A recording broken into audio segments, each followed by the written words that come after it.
नमस्कार दोस्तों, आज की इस वीडियो में हम आपको बताएंगे कि एक राजा ने आखिर अपने अंतिम समय में यमराज से ऐसा क्या मांग लिया जिसके बाद यमराज भी गहरी सोच में पड़ गए। जानने के लिए इस वीडियो को आखिर तक ज़रूर देखें। मित्रों, ये बात महाभारत काल की है, जब अमरावती नगरी में चंद्रवंशीय राजा ययाति राज करता था। स्वभाव से ययाति भोग विलास प्रवृत्ति का था। अपनी पत्नी देवयानी को गर्भवती करने के बाद वो अपना समय बड़ी ही कठिनाई से गुजार रहा था। ऐसे में एक दिन उसकी दृष्टि देवयानी की दासी शर्मिष्ठा पर पड़ी। शर्मिष्ठा कहने को तो एक दासी थी, लेकिन असल में वो भी एक राजकुमारी थी जो अपने पिता द्वारा किए गए वचन के कारण अपनी सखी देवयानी की दासी की हैसियत से महल के बाहर एक कुटिया बनाकर रहती थी। एक दिन उचित अवसर देख ययाति उसकी कुटिया में पहुंच गया और देखें तो शर्मिष्ठा भी कम नहीं थी। मन ही मन बदले की भावना को दबाए राजा की इस इच्छा को उसने पूरा कर दिया। ये पहली बार था जब ययाति ने अपनी पत्नी के भरोसे को तोड़ा था, लेकिन ये सिलसिला यही नहीं थमा। ययाति लगातार 3 वर्षों तक शर्मिष्ठा के साथ विषय भोग करता रहा, जिस दौरान उसने शर्मिष्ठा को 3 बार गर्भवती भी किया। फिर एक दिन रानी को इसकी भनक लग गई और उसे क्रोधित होकर ये सारी बातें अपने पिता दैत्य गुरु शुक्राचार्य को बताई। फिर क्या था, दैत्य गुरु ने क्रोध में आकर ययाति को शुक्र ही अधार्त वृद्ध होने का श्राप दे दिया, जिसके असर से ययाति देखते ही देखते बूढ़ा हो गया। उसके शरीर में अब विषय भोग करने की शक्ति नहीं बची, लेकिन फिर भी उसका मन ये स्वीकार करने को तैयार नहीं था। और जैसे ही कोई स्त्री उसके निकट आती, उसकी काम वासना प्रबल होती, लेकिन शक्ति ना होने के कारण वो वहीं हार मानकर बैठ जाता। इस प्रकार धीरे धीरे समय बीतता गया और ययाति मृत्यु के निकट पहुंच गया। ऐसी ही एक रात जब ययाति काम वासना की अतृप्ति से परेशान होकर विश्राम करने की कोशिश कर रहा था, तो उसके सपने में यमराज दिखे और बोले, ययाति, अब तुम्हारे जाने का समय आ गया है।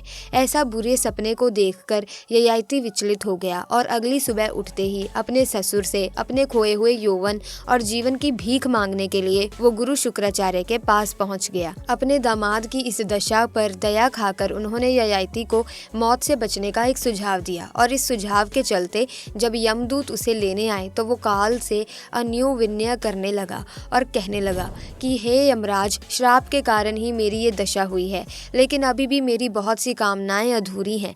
कृपया कर आप मुझे 100 वर्ष का जीवन और दान दें। जब मैं विषय भोग कर वासना से मुक्त हो जाऊंगा, तब मैं राजी खुशी आपके साथ चल दूंगा। काल ने ययाति को उत्तर दिया, नहीं, ये संभव नहीं। इस लोक में हर मनुष्य की आयु निर्धारित है, इसीलिए तुम्हें भी सभी के समान अपना देह त्याग कर मेरे साथ ही यमलोक चलना होगा। ययाति गिड़गिड़ाने लगा, महाराज, इस सृष्टि के सभी जीव जंतुओं की मृत्यु आप ही के अधीन है।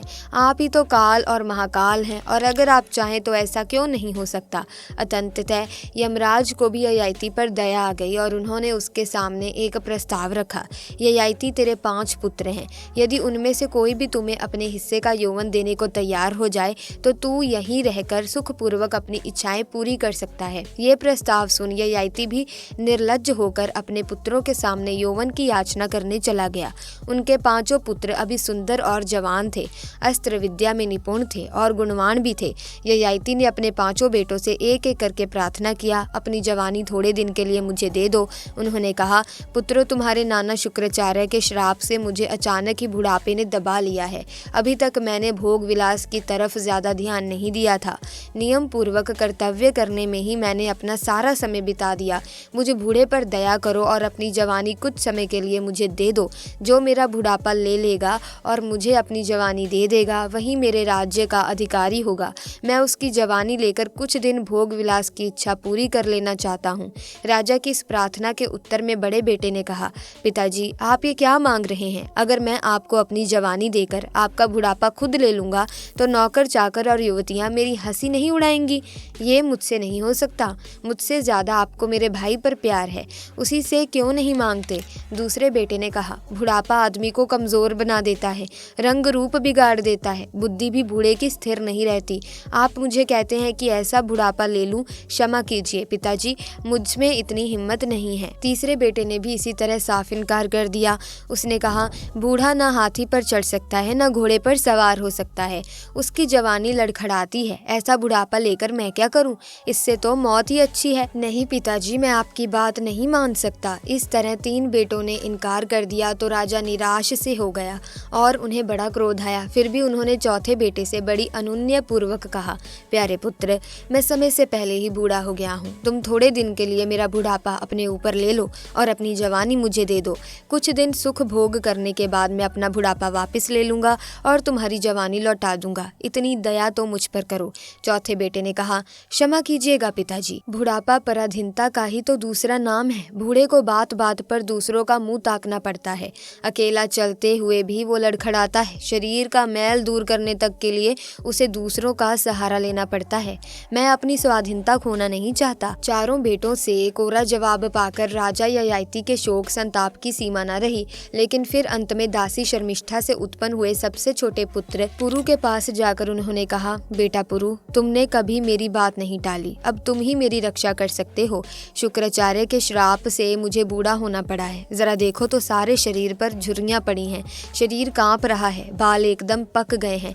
इतना उपकार अपने पिता पर करो कि मेरा बुढ़ापा कुछ समय के लिए ले लो और अपनी जवानी मुझे दे दो। जरा भोग की प्यास बुझा लूं, फिर तुम्हें तुम्हारी जवानी वापस दे दूंगा। अपने भाइयों की तरह तुम भी ना ही ना कर देना। पिता की ये प्रार्थना सुनकर पुरु से ना रहा गया। उसका जी भराया। वो बोला, पिताजी, आपकी आज्ञा सराखों पर है।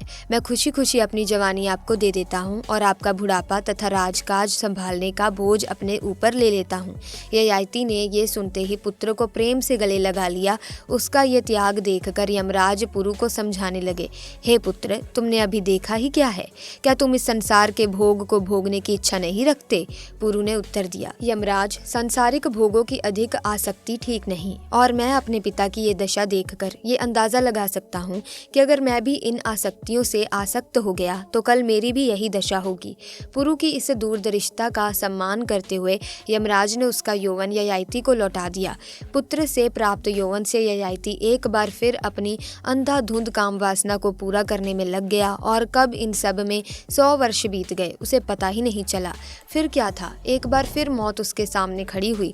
लेकिन पिछली बार की ही तरह इस बार भी ययाति काल से अनुन्य विनय कर अपनी अतृप्त इच्छाओं का हवाला देने लगा और उसने एक बार फिर 100 वर्षों की आयु को प्राप्त कर लिया। ये 100 वर्ष भी ऐसे ही बीत गए और इस तरह करते करते मौत उसके सामने 9 बार आई, लेकिन उसे हर बार जीवन दान मिलता रहा। अंत में जब 1000 वर्षों तक भोग विलास करने के बाद भी उसे काम वासना से तृप्ति नहीं मिली, तब उसने पहली बार यमराज के सामने अपनी व्यथा को कह सुनाया, हे राजन, भोगों को मैंने नहीं बल्कि भोगों ने ही मुझे भोग लिया। ययाति ने अपने अनुभव से पुरु को भी यही उपदेश दिया कि भोगों की इच्छा उन्हें भोगने से कभी शांत नहीं होती। जिस तरह घी से आग और बढ़ती है, इस तरह इस पृथ्वी पर जितना भी धन, स्वर्ण, पशु तथा स्त्रियां हैं, वो सब भी एक पुरुष के लिए पर्याप्त नहीं। ऐसा कहकर ययाति अपना सारा राजपाट और बचा खुचा यौवन अपने पुत्र पुरु को सौंप अपनी दोनों रानियों सहित वन में चला गया। उसने भृगु पर्वत पर तपस्या की और वहीं पर अपने शरीर का त्याग किया। तो मित्रों, मैं उम्मीद करती हूँ कि भोग विलास की ज़्यादा अभिलाषा आपको कहाँ तक ले जा सकती है, इसका अनुमान इस कथा के माध्यम से आपको हो गया होगा। आज की ये प्रस्तुति अच्छी लगी हो तो इसे लाइक करें, शेयर करें और साथ ही साथ चैनल को सब्सक्राइब करके बेल आइकन को प्रेस करें ताकि नए वीडियोस की अपडेट आपको मिलती रहे। Thanks for watching.